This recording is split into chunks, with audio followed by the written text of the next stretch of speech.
Our message affirmation today, I am a good neighbor. And this is a great thing to always keep in mind and know and always affirm. And indeed, we have it within us all to be a good neighbor. Because as we talk about and as we affirm every Sunday morning, we are perfect, spiritual, and divine. So, of course, who else would you want to be your neighbor? Either living next door to you or in your neighborhood or anywhere around you is a good neighbor, and we can be a good neighbor. We're meant to be because that's what we are designed to be, is perfect, spiritual, and divine. Some of you may recall our scripture reading this morning from the book of Luke, chapter 10, verse 29. But he, willing to justify himself, said unto Jesus, "And who is my neighbor?" And those of us among us who are really good at reading our scriptures and our gospels and know very well may recognize this as the beginning part of the parable that Jesus tells of the Good Samaritan. So it is, in fact, a lawyer who is talking to Christ, the way shower, and he asks him this question. I think this is a very important time for us to all be very aware of being a good neighbor and being there for everyone in this world. Because whether somebody lives next door to you, down the block from you, the state over, the other side of the ocean, the reality is that we're all connected because we're all part of the same race. We're all part of the human race. And so, indeed, we are all neighbors. We are all neighbors. So, when a lawyer asked Jesus, "Who is my neighbor?" Jesus begins to tell the parable of a man traveling from Jerusalem to Jericho who is robbed. He's beaten and left for dead. A priest, of all things, a priest walks by, sees him, switches to the other side of the road and passes by and leaves the poor man there, offers him no help. Next comes along another man, and he sees him. He doesn't even bother crossing the street. He just walks on by. And this person actually happens to be an employee of the temple, and he gives no concern to this man who is lying near death's door. And some of us, we can imagine the Middle East isn't really known for its lush fields and forests and gardens and running streams. So it's a pretty desolate place. Sun beating down on you, nothing but barren earth. And it's not a great place to be if you've been robbed and beaten up and had everything that you had stolen, all of your water taken away, all of your food taken away, all of your money or whatever you were using for trading taking away, and you're just left there to die. After a while, along comes a Samaritan. The Samaritans were a sect of Jewish people who were pretty much ostracized by the other Jewish people. After the Jews came home from the Babylonian exile, there stayed behind in Samaria a certain sect of these Jewish people. And they began performing some rites that were a little different than the ordinary. And so it became a forbidden thing for others to interact with this particular sect of Jewish people, these Samaritans, because they had they would perform different rites and they would do things differently. And so we know, unfortunately, even in this day and age, we still live in a place where if people do things differently, if they look differently than us, if they eat food different than us, or if they worship different than us, they run the risk of being ostracized. And we see that right now happening in this day and age. People who do something different do get ostracized. And so this Samaritan was in that situation. And he actually stopped and he saw this man lying on the side of the road. And so he bandaged him up. He put him on the back of his donkey. He took him to the nearest inn, which I'm sure you can imagine was quite a ways, because it wasn't like he was in Miami Beach where there was a hotel every 10 feet. So it was quite a journey for him. And he left the man at this inn, and he left the innkeeper with money to take care of the man. And he said, "Take care of him.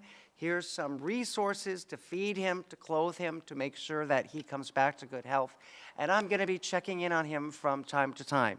And indeed, he did. And of course, the man healed, and he became fine, and he went on with his life, and somehow possibly rebuilt things, probably had to go back from whence he came and get some more resources to start out again. But in the meantime, we had this wonderful Good Samaritan, And so it's this parable that Christ tells when this lawyer asks Christ, the way shower, who is my neighbor? Because a discussion had come up about who makes a good neighbor and what's a good neighbor. And so indeed, in reading this parable and in seeing what happens, we all know that we have the capacity to be the good neighbor. When we see a person who is down and out and in a bad situation, and it's within our power to do something about it, whether they are like us or unlike us, if they look different from us, or they have different religious rites and practices than us, they're still part of our race. They're still part of our human race. And so we have that opportunity to indeed be a good neighbor. We can be a good neighbor in every circumstance and every situation. And so going back to the story of the Good Samaritan, the answer that Christ gave, which was in fact the question, simply turned around to the lawyer. And his reply, which is so perfect and succinct, was given, and we read that in Luke 10:36 and 37, which now of these three thinkest thou was the neighbor unto him that fell upon the thieves?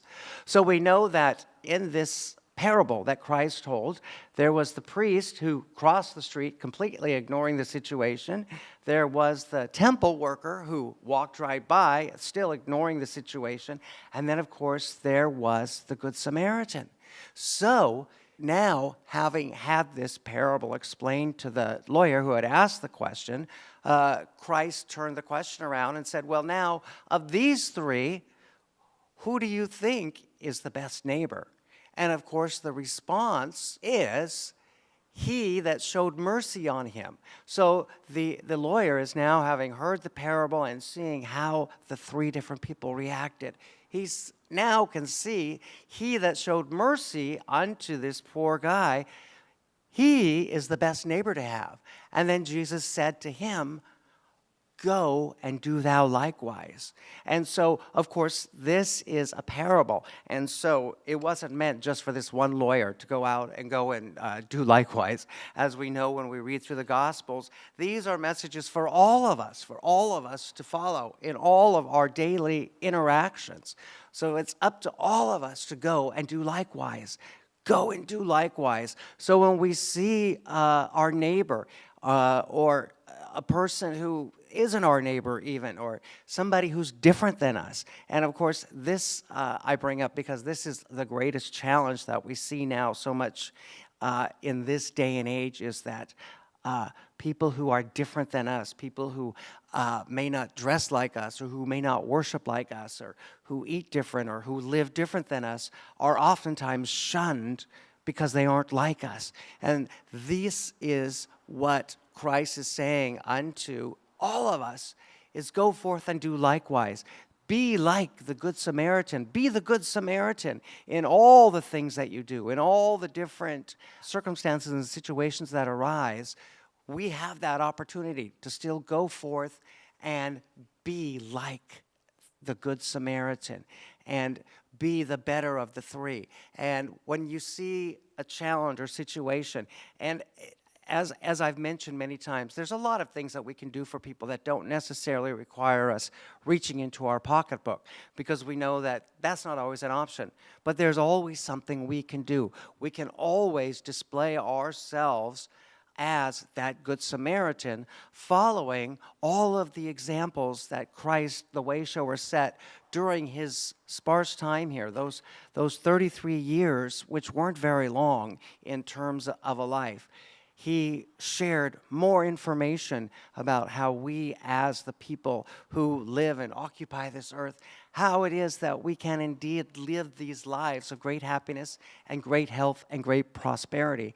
And that is, of course, by doing likewise as we saw the Good Samaritan do. So reach out when you can, and even when you think you can't, reach out and be that person.